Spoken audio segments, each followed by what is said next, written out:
നേർവേദി പ്രഭാഷണ പരമ്പരയിലേക്ക് ഏവർക്കും സ്വാഗതം.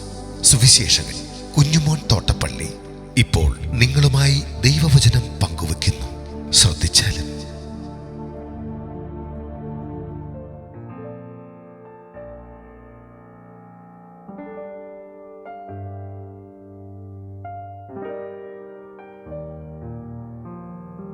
കൂടെ ക്രൂശിക്കപ്പെട്ടവരും നിന്ദിക്കുന്നു. ദൈവനാമത്തിൽ മഹത്വം ഉണ്ടാകട്ടെ. മത്തായി എഴുതിയ സുവിശേഷം 27-ാം അധ്യായത്തിൻ്റെ 37 മുതൽ 44 വരെ ഞാൻ വായിക്കുന്നത് ശ്രദ്ധിച്ചാലും. യഹൂദന്മാരുടെ രാജാവായ യേശു എന്നവൻ്റെ കുറ്റസംഗതി എഴുതി അവൻ്റെ തലയ്ക്ക് മീതെ വെച്ചു. വലത്തും ഇടത്തുമായി 2 കള്ളന്മാരെ അവനോട് കുരിശിച്ചു. കടന്നുപോകുന്നവർ തലകുലുക്കി അവനെ ദുഷിച്ചു. മന്ദിരം പൊളിച്ച് 3 നാൾ കൊണ്ട് പണിയുന്നവനെ, നിന്നെ തന്നെ രക്ഷിക്കുക, ദൈവത്തിനെങ്കിൽ ക്രൂശിൽ നിന്ന് ഇറങ്ങി വാ എന്ന് പറഞ്ഞു. അങ്ങനെ തന്നെ മഹാപുരോഹിതന്മാരും ശാസ്ത്രിമാരും മൂപ്പന്മാരും പരിഹസിച്ചു. ഇവൻ മറ്റുള്ളവരെ രക്ഷിച്ചു, തന്നെത്താൻ രക്ഷിപ്പാൻ കഴിയുകയില്ല. അവൻ ഇസ്രായേലിന്റെ രാജാവ് ആകുന്നു എങ്കിൽ ഇപ്പോൾ ക്രൂശിൽ നിന്ന് ഇറങ്ങി വരട്ടെ. എന്നാൽ ഞങ്ങൾ അവനിൽ വിശ്വസിക്കാം. അവൻ ദൈവത്തിൽ ആശ്രയിക്കുന്നു. അവനുള്ളിൽ പ്രസാദമുണ്ടെങ്കിൽ ഇപ്പോൾ വിടുവിക്കട്ടെ. ഞാൻ ദൈവപുത്രൻ എന്ന് അവൻ പറഞ്ഞുവല്ലോ എന്ന് പറഞ്ഞു. അങ്ങനെ തന്നെ അവനോടുകൂടെ ക്രൂശിച്ചിരുന്ന കള്ളന്മാരും അവനെ നിന്ദിച്ചു.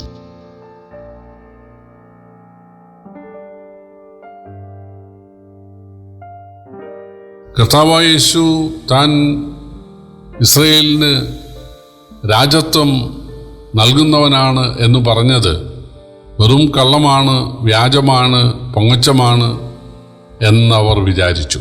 പക്ഷെ അത് സത്യമായിരുന്നു. അന്നായിരുന്നില്ല, അത് തൻ്റെ 2ാം വരവിലാണ്. ഒന്നാമത് വന്നത് മനുഷ്യൻ്റെ പാപത്തിന് പരിഹാരം വരുത്തി അവരെ ദൈവരാജ്യത്തിന് കൊള്ളാവുന്നവരാക്കി തീർക്കുകയാണ്. ദൈവരാജ്യത്തിൽ മദ്യമില്ല, മയക്കുമരുന്നില്ല, കൊലപാതകമില്ല, പോലീസില്ല, അല്ലെങ്കിൽ ജയിലില്ല, അവിടെ ക്ഷാമമില്ല, ഭൂകമ്പമില്ല, യുദ്ധമില്ല, പകർച്ചവ്യാധികളില്ല. അപ്പോൾ ദൈവരാജ്യത്തിന് വേണ്ടി ആളുകളെ ഒരുക്കണം, പാപമോചനം പ്രാപിക്കണം, പുതിയ സൃഷ്ടികളാകണം. പുതുതായി ജനിച്ചില്ല എങ്കിൽ ദൈവരാജ്യം കാണാൻ ആർക്കും കഴിയുകയില്ല എന്നാണല്ലോ നിക്കോദിമോസിനോട് പറഞ്ഞത്. അപ്പോൾ ആളുകളെ പുതിയ സൃഷ്ടികളാക്കാൻ, ദൈവരാജ്യത്തിന് കൊള്ളാവുന്നവരാക്കാനാണ് യേശു വന്നത്. നമ്മുടെ നരകമേറ്റ് മരിച്ച യേശുവിനെ രക്ഷകനായി സ്വീകരിച്ചാൽ അങ്ങനെയുള്ള ആളുകൾ അവരുടെ ആയുസ് തീരുമ്പോൾ അവർ മരിക്കും, അടക്കപ്പെടും. നൂറ്റാണ്ടുകളിൽ അത് സംഭവിക്കും. യേശുവിൻ്റെ വീണ്ടും വരവെങ്കിൽ ഒരു കൂട്ടം ആളുകൾ, വിശ്വാസികൾ ജീവിച്ചിരിക്കും. കാഹളം ധ്വനിക്കുമ്പോൾ ക്രിസ്തുവിൽ വിശ്വസിച്ച് മരിച്ചവരാദ്യം ഉയർത്തെഴുന്നേൽക്കും. പിന്നെ ജീവനോടെ ശേഷിക്കുന്ന വിശ്വാസികൾ തിരസ്കരിക്കപ്പെടും. അവരാണ് ദൈവരാജ്യം അവകാശമാക്കുന്നത്. അപ്പോൾ മനുഷ്യനെ ദൈവരാജ്യത്തിൻ്റെ അവകാശികളാക്കാനാണ് യേശു ഒന്നാമത് വന്നത്. യേശുവിൻ്റെ 2ാം വരവെങ്കിൽ ഈ ലോകത്തിന് മാറ്റം ഉണ്ടാകും, സൃഷ്ടികൾക്കൊക്കെ മാറ്റം ഉണ്ടാകും. സൃഷ്ടി ദൈവപുത്രന്മാരുടെ വെളിപ്പാടിനെ ആകാംക്ഷയോടെ കാത്തുകൊണ്ട് ഇറങ്ങിക്കൊണ്ടിരിക്കുകയാണ്. ശാപമെല്ലാം മാറും. യേശുവിനെ രക്ഷകനായി സ്വീകരിച്ചവർ ദൈവരാജ്യത്തിൽ വാഴുവാൻ ഇടയായിത്തീരും. ഇവർക്ക് അറിഞ്ഞുകൂടായിരുന്നു. യേശു ജനത്തെ കബളിപ്പിക്കാൻ വേണ്ടി ഒരു കള്ളനേതാവ്, കള്ളപ്രവാചകൻ ആയി അഭിനയിക്കുകയാണ് എന്നാണ് മഹാപുരോഹിതന്മാരൊക്കെ ചിന്തിച്ചത്. അതുകൊണ്ട് യേശുവിൻ്റെ ക്രൂശുമരണത്തിന് അവരും ഈ മലയിലേക്ക് വന്നിരുന്നു. അവർ പരിഹസിക്കുകയാണ്. നീ യഹൂദന്മാരുടെ രാജാവെങ്കിൽ ഇറങ്ങി വരിക, ദൈവത്തിൻ്റെ പുത്രനാണെങ്കിൽ നീ ദൈവവുമായി സജീവ ബന്ധമുള്ള ആളല്ലേ, ദൈവത്തോട് പ്രാർത്ഥിക്കുന്ന ആളല്ലേ, ദൈവത്തിൽ ആശ്രയിക്കുന്ന ആളല്ലേ, ആ ദൈവം നിന്നെ വിടുവിക്കട്ടെ. അപ്പോൾ പുത്രനെ മാത്രമല്ല പിതാവിനെയും അവർ നിന്ദിക്കുകയായിരുന്നു. ഇതെല്ലാം പിതാവും പുത്രനും കേട്ടുകൊണ്ടിരുന്നു. നമ്മളെ രക്ഷിക്കാൻ ഈ നിന്ന മുഴുവൻ ദൈവം അനുഭവിക്കണമായിരുന്നു. എങ്കിലേ നമുക്ക് രക്ഷയുള്ളൂ. കടന്നു പോകുന്നവർ, മന്ദിരം പൊളിച്ച് 3 നാൾ കൊണ്ട് പണിയുന്നവനെ, നിന്നെ തന്നെ രക്ഷിക്കാം, ക്രൂശിൽ നിന്ന് ഇറങ്ങി വാ എന്ന് പറയും. മഹാപുരോഹിതന്മാർ പറയുകയാണ്, ക്രൂശിൽ നിന്ന് ഇറങ്ങി വാ, എന്നാൽ ഞങ്ങൾ വിശ്വസിക്കാം, ഞങ്ങൾ നിന്റെ ശിഷ്യന്മാരാകാം. ക്രൂശിൽ നിന്ന് ഇറങ്ങി വന്നാൽ ഇവർ വിശ്വസിക്കുമോ? ഇല്ല, അത് വെറും തട്ടിപ്പാണ്, പിശാചിനാലാണ് എന്നല്ലേ പറയൂ.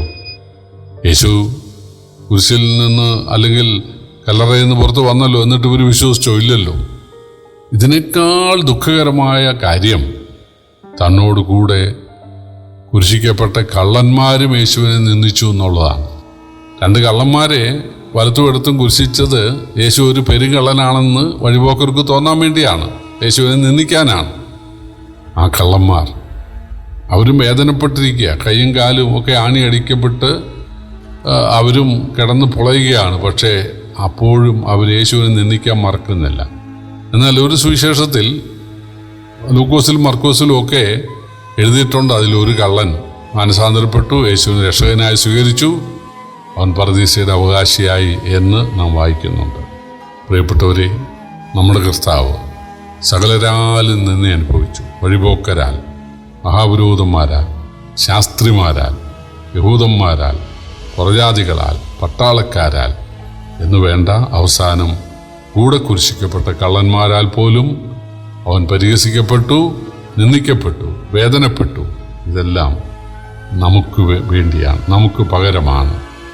നമ്മളായിരുന്നു, പാപികളായ നമ്മളായിരുന്നു സകലരാലും നിന്ദിക്കപ്പെടുകയും പിന്നെ വേദനപ്പെടുകയും ചെയ്യേണ്ടിയിരുന്നത്. എന്നാൽ നമ്മുടെ കർത്താവ് നമുക്ക് പകരം അതനുഭവിച്ച് രക്ഷാമാർഗം ഒരുക്കിയിരിക്കുന്നു. ആ യേശുവിനെ, ആ കുരിശിലെ കള്ളനെ പോലെ രക്ഷകനായി സ്വീകരിച്ചാൽ ഒറ്റ നിമിഷം കൊണ്ട് രക്ഷിക്കപ്പെടാൻ, ദൈവമക്കളാകാൻ ഏതൊരാൾക്കും സാധിക്കും. ദൈവം അതിനെ എവരെയും സഹായിക്കട്ടെ. കർത്താവിൻ്റെ വിലയേറിയ നാമം വാഴ്ത്തപ്പെടുമാറാകട്ടെ.